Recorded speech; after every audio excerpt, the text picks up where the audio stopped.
சேலம் மாவட்டம் ஏற்காடு அருகே மாரமங்கலம் கிராமத்தை சேர்ந்தவர் சண்முகம். லாரி ஓட்டுநரான இவர் சில வருடங்களுக்கு முன்பு நாமக்கல் மாவட்டம் கொல்லிமலை அருகே உள்ள மெட்டாளா என்ற கிராமத்திற்கு வேலைக்காக சென்ற போது அங்கு சுமதி என்ற பெண்ணோடு அறிமுகமாகியுள்ளார். இருவரும் ஒருவரை ஒருவர் காதலித்து வந்த நிலையில் இரு வீட்டாரின் சம்மதத்தோடு கடந்த 2 வருடங்களுக்கு முன்பு திருமணம் நடைபெற்றுள்ளது.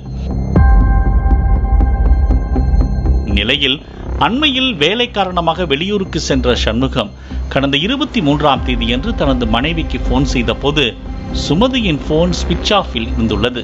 இதனால் சண்முகம் வீட்டிற்கு அருகில் உள்ள உறவினர்களை போனில் தொடர்பு கொண்டு தனது மனைவியின் போன் ஸ்விட்ச் ஆஃபில் இருப்பதாகவும் அவரிடம் போனை கொடுக்குமாறும் கூறியுள்ளார். ஆனால் சுமதி வீட்டில் இல்லாதது தெரிய வந்தது. இதனைத் தொடர்ந்து மறுநாளே சண்முகம் சொந்த ஊருக்கு திரும்பி மனைவியை தேட ஆரம்பித்துள்ளார்.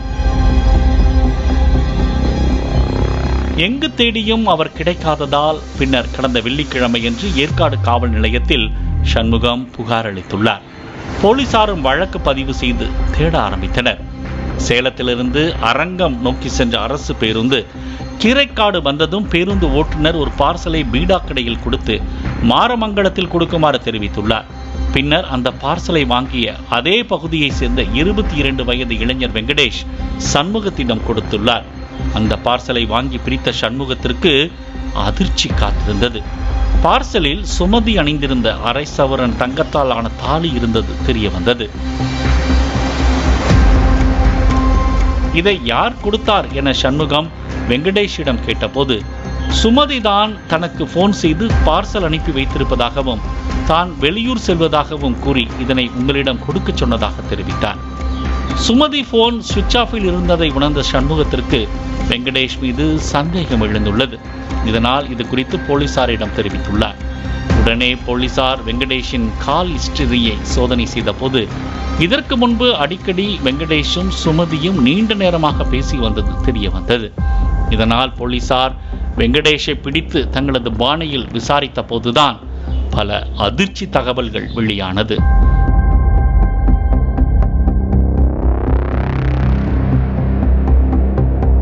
சண்முகம் சுமதி தம்பதிக்கு குழந்தைகள் இல்லை. சண்முகம் வேலை காரணமாக பல நாட்கள் வெளியூர் செல்வதை வழக்கமாக வைத்திருந்த நிலையில் சுமதிக்கும் அதே பகுதியை சேர்ந்த வெங்கடேஷிற்கும் இடையே பழக்கம் ஏற்பட்டுள்ளது. நாளடைவில் இது தகாத உறவாக மாறி இருவரும் தனிமையில் இருந்து வந்ததாகவும் கூறப்படுகிறது. வெங்கடேஷும் அவ்வப்போது சுமதிக்கு தேவையான வீட்டுப் பொருட்கள், அழகு சாதன பொருட்கள் ஆகியவற்றை வாங்கி கொடுத்ததாக சொல்லப்படுகிறது. கடந்த 23ஆம் தேதியன்று மாரமங்கலத்தில் தனது சொந்தமான காபி தோட்டத்திற்கு சுமதியை வெங்கடேஷ் பைக்கில் அழைத்து சென்றுள்ளார். இருவரும் தனிமையில் இருந்த நிலையில் சுமதிக்கு ஒருவர் தொடர்ந்து போன் செய்துள்ளார். ஆனால் சுமதி போனை எடுக்காமல் இருந்துள்ளார்.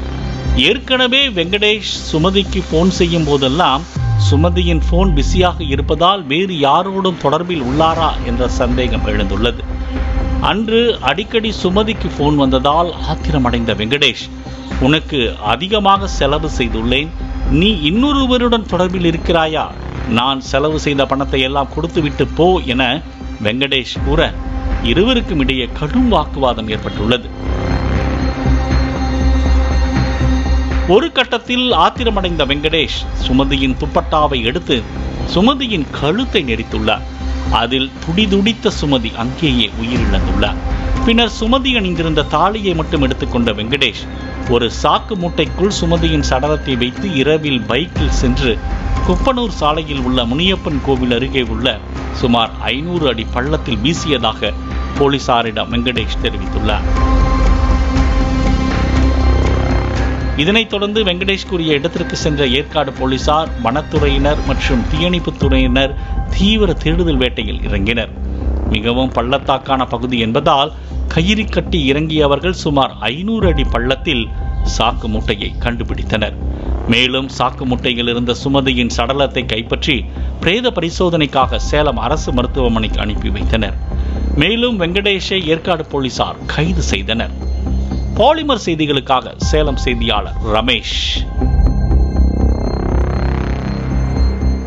பிளே ஸ்டோர் மற்றும் ஆப் ஸ்டோரில் இருந்து பாலிமர் செயலியை QR கோடு மூலம் பதிவிறக்கம் செய்யுங்கள்.